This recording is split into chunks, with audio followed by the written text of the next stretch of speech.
Thanks for tuning in to this week's news recap. First headline: U.S. regulators file criminal charges against BitMEX owners. On Thursday, the Department of Justice charged BitMEX, one of the biggest crypto derivatives exchanges, with 2 Bank Secrecy Act violations, each of which can carry a maximum penalty of 5 years in prison. The Commodities Futures Trading Commission also filed charges against BitMEX for allegedly illegally operating a cryptocurrency derivatives exchange and violating anti-money laundering regulations. Co-founder and CTO Samuel Reed was arrested in Massachusetts, while the other 2 co-founders, CEO Arthur Hayes and former Chief Strategy Officer Benjamin Delo, as well as former Head of Business Development Gregory Dwyer, are all at large.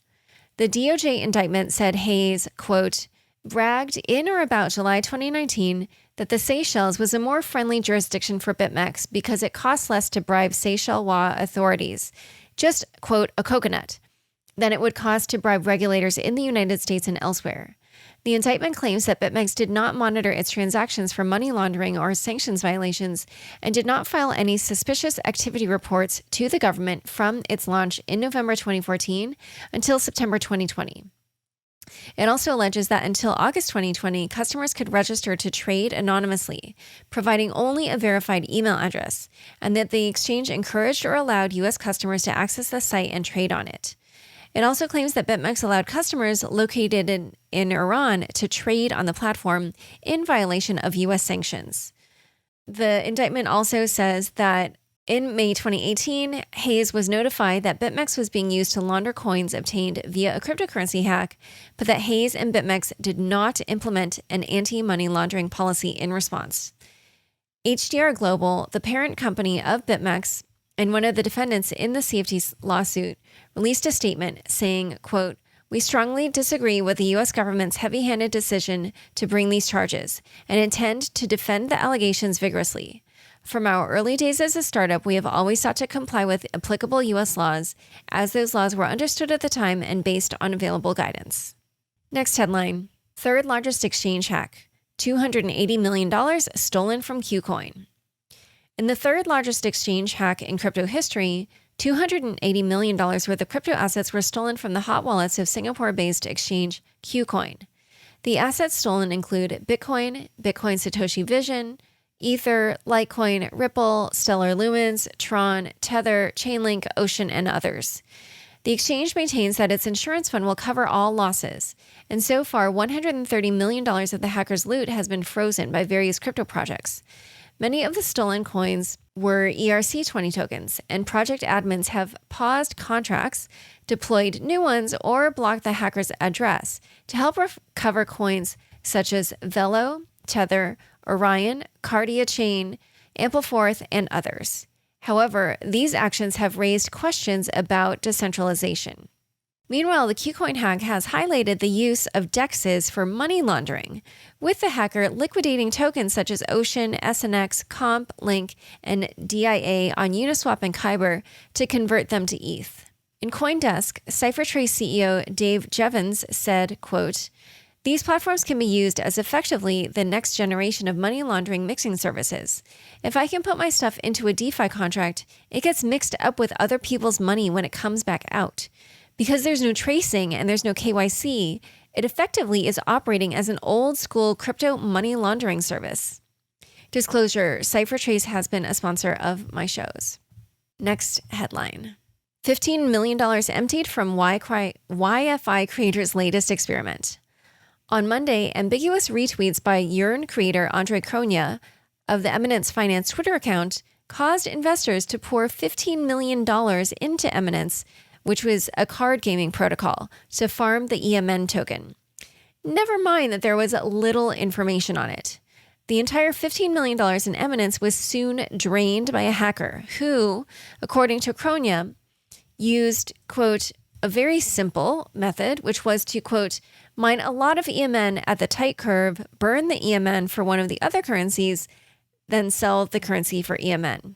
However, the hacker then returned the $8 million. The incident appears to be, quote, the first significant crypto economic hack, which was posted on Twitter by Claro CTO Clement Lesage, who explained, quote, Contrary to most of the hacks, the smart contracts were not broken. They worked exactly as intended, but the economics were. Kronya was criticized for teasing an unfinished protocol, but he defended himself, saying that he intends to continue deploying test contracts. He warned potential investors not to use random contracts he has deployed unless he's made an official announcement via his Medium account. He said, quote, "The contracts I deployed yesterday were purely for myself to engage with." Next headline. Inside the entitled Lawless World of TRON's Justin Sun. A meticulously reported Verge article on events at BitTorrent after TRON's $140 million purchase of the peer-to-peer software gives us a close look at the controversial crypto figure, Justin Sun. Soon after the acquisition, it reports, the company's business strategy became, quote, "copy Ethereum," and, quote, "get the pump on the coin," which meant to make TRON look good and get people to purchase the token. And that was just the beginning. Sun often acted like a spoiled brat, for instance, demanding to know who hired a driver who accidentally locked him in a car with a child safety lock on, or castigating the executive assistant who scheduled a doctor's appointment with him at the doctor's office rather than having the doctor come to him. At a company Q&A, when an employee submitted a question asking what would happen if TRX, the TRON token, went to zero, Sun said, quote, "Whoever asked this question, we're going to track them down." And then he threatened to, quote, "kill their entire family." Additionally, an employee witnessed an altercation in which it appeared that Sun hit another staff member. On top of all that, Sun did little to control the App Store on the TRON network, leaving it open to all manner of scammers. And he was similarly laid back about pirated movies on a BitTorrent product, as well as about harassment on the company's live streaming platform. This article is a riveting read. I urge you all to check it out. Next headline. Is DeFi corrupt? A look at the Few token scandal. Last Thursday, pseudonymous writer Crypto Angel posted a lengthy screed detailing the events of the Few token, a yield farming coin that was accused of being an insider's pump and dump scheme, to highlight what Crypto Angel viewed as the, quote, unspoken agreement between DeFi insiders and the bad actors they protect. The Few token began with a gathering of 50 crypto influencers who then hyped the project, so that within minutes of the token launching, hundreds of people had already flooded its Telegram group, asking for an airdrop. Crypto Angel says, quote, "This was obviously a pump and dump campaign. The post includes screenshots of people commenting that the project, quote, should really build a product, not just buy a domain and mint a token." The article is a damning examination of a space in which Crypto Angel says, quote, "The way to win these token games was to make friends with the right people."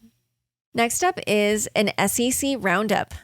The SEC has continued to enforce securities regulations with the same interpretations of the Howey test that it's been following.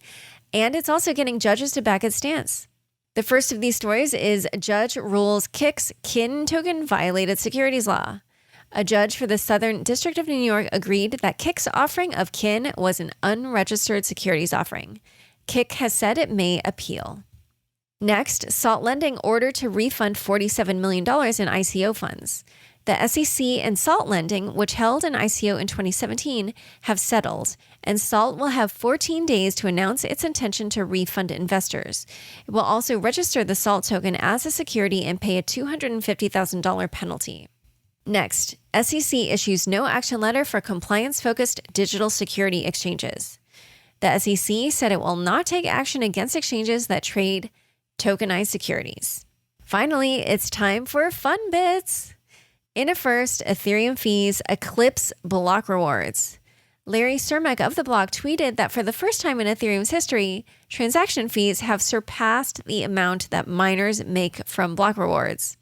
The second graph that he tweeted in particular shows an astounding trajectory for transaction fees over the past 5 months, in a trend that Cermak posits is far from sustainable. Thanks for tuning in. To learn more about Frank and Coinbase's new policy, be sure to check out the links in the show notes of this episode.